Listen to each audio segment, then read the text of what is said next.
Okay, so we learn these. We've learned these different shapes of the pentatonic scale as they're spaced vertically across the fretboard. So we've presented the shapes. How do we practice it? Well, the first thing to do is obviously to spend, say, 15 minutes in your practice routine just working on the scale, just working on doing your single note patterns. And then just doing every single note, and then you work on the doubles, on the two note patterns, or two string groupings, and then the three string groupings, and so forth. The two and three string groupings I find to be the most useful overall, and would probably be the places that I would recommend that you start first. The single string pentatonics are useful. However, you're not really going to be encountering them much in a playing context, unless you're doing, big fancy, if you're doing any sort of legato, you know, like that's when you'll use like a single string exercise or a single string pentatonic rather. But you are not really going to be encountering it too much when you're just kind of playing, your standard blues or your standard blues rock even. The two and the three string groupings I find to be the most useful. So I would really, focus on practicing those. And again, you practice them with the metronome. You work through all the variety of scale of all the different parts of the guitar. You can even go past the 12th fret. I mean, I only took us to fret number 12, but you can go all the way up to the neck and down. I mean, once we hit the 12th fret, the pattern repeats because of the way that the notes are outlined on the guitar. We hit, the 12th fret. We're up the octave, and then it starts again. So the that works. It's the exact same shape, but just up on the 12th fret instead of here at the open high E. So recommend practicing them on the guitar, and by all means get out of the key of E. I mean, I've taken the key of E because it is just such a friendly guitar key that all players can really learn and pick up easy. But you want to be able to play in all 12 keys. I mean, that's the ultimate goal, but I understand that's certainly an ambitious one. So, what I would recommend is just to start working in through the easy keys in this pentatonic. So, if you feel that you have worked through this material and you have mastered it, you can play it everywhere in the key of E. Move to the key of A. So you start in the key of A minor. So you go, and you go, you do your two note.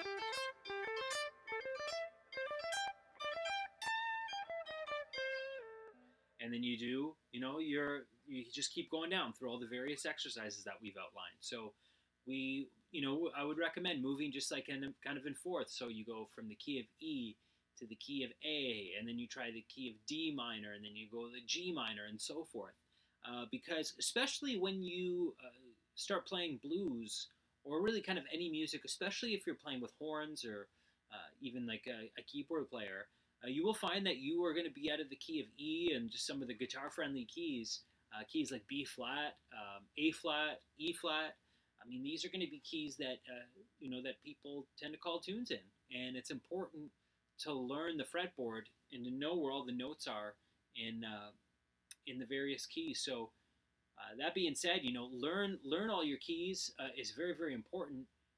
However, just start easy. Start with what you know, and then as don't jump into F sharp or G flat or however you like to call it right away.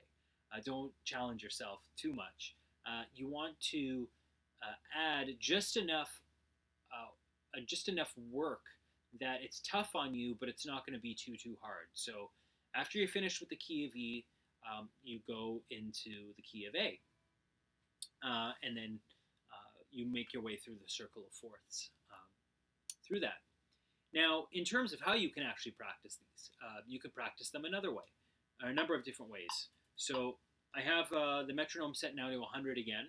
So I'm just going to alternate pick every note. So I'm just going to do, I'm just going to stick to the 2-string groupings just for now, because I think it'll make our lives easier. So here we go. So I'm just going to alternate pick every note.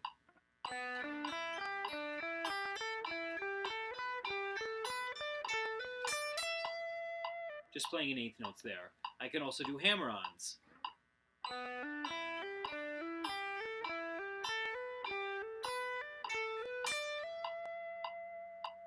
And I could do hammer-ons, and then when I go down, descend the scale, I could just use pull-offs.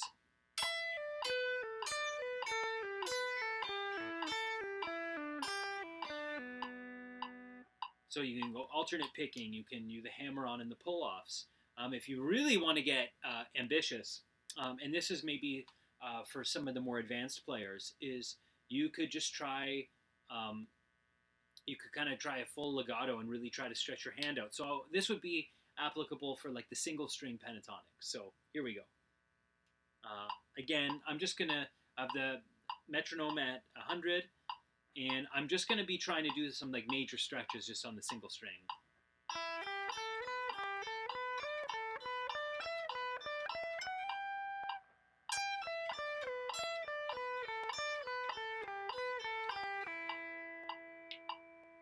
You know, those strings are stretches are challenging, but they're a good. It's a good technique builder if you're trying to get your speed up. I mean, that's an exercise that you can do in order to, you know, really master this. From a playing perspective, because at the end of the day, we want to take these scales and these exercises, and we want to make music with them, especially, you know, with other musicians, or if it's a case where we are just, you know, maybe working at home in a practice space. There's a couple ways that you can do this. Of course, number one is I would recommend maybe going on YouTube, or if you have any favorite records or any jam tracks, you know, get some jam tracks together, or any of your favorite blues recordings, and jam along with your favorite bands, or with a recording. And you can first start. I am going to give you an example if I was just using a metronome. Suppose I'm just kind of playing over an E, like an E7 or an E minor. So 1, 2, 1, 2, 3, 4.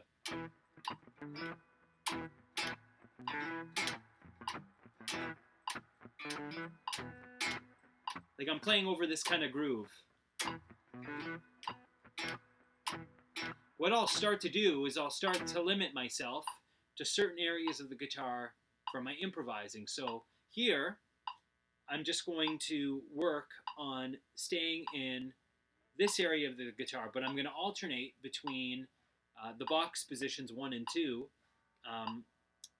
but I'm going to just use the top 2 or 3 strings as I improvise. So I'm just going to try to create some music based on that groove.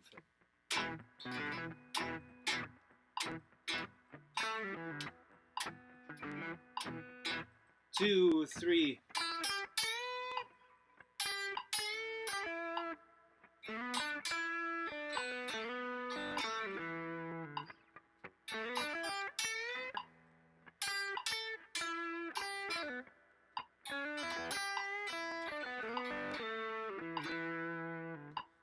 So there, I was just improvising using those two spots on the guitar, and I was just interweaving in and out. So I limit myself to just these 2 spots, and then what I'll do is I'll maybe add another position. So I'm going to use, you know, 3-string groupings primarily. I may throw a note on the D string here, but I'm just going to go. I'm not going to really go past the 7th fret. So I'm just going to limit myself, and I'm going to focus on just moving my lines between these parts of the guitar. So check this out. Same sort of groove.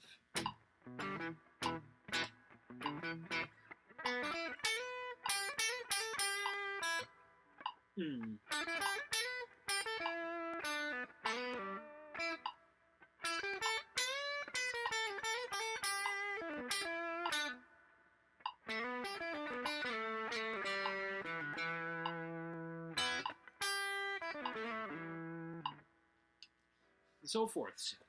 So I'll throw a jam track on, I'll throw a metronome on, and I'll have a groove in mind, and then I'll just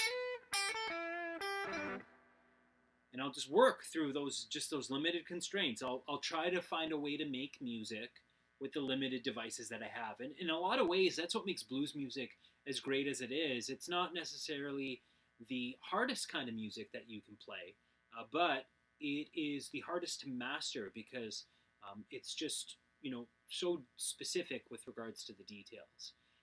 And lastly, another area where you can practice this scale is with regards to bending from one note into another. So I am going to take, I'm going to take our E minor pentatonic, and I am going to just play, a 3-string grouping here. So we have the B, we have the D, E, G, A, and B. So just in the middle of the guitar. What I may try to do, and in fact I would say that this is very important, is to work on your bends to make sure that they're in tune. So you will go like, say for instance, instead of, you may go, I'll bend that D into the E, and then I'll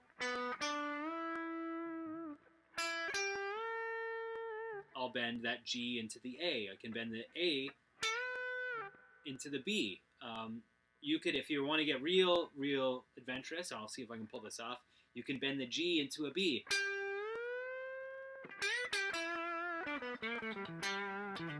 You could go that A into the B. These are things that are important to practice. So I'll do my best now to practice it with the metronome here.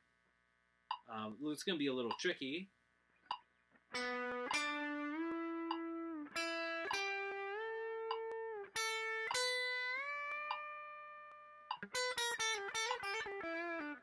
So there, I was bending that D into the E or the G into the A. And in some ways, like, working on the single strings is good for this. So I'm just going to go on that high E. A little bit sharp.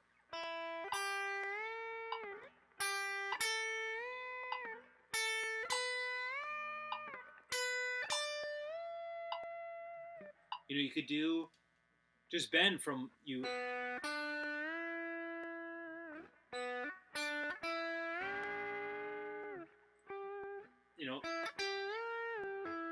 The E to the G I wouldn't really recommend, even though I gave it a try there. But I would recommend, you bend the flat 7 to the root, the minor third to the fourth to the fifth, and then the flat 7 to the 1.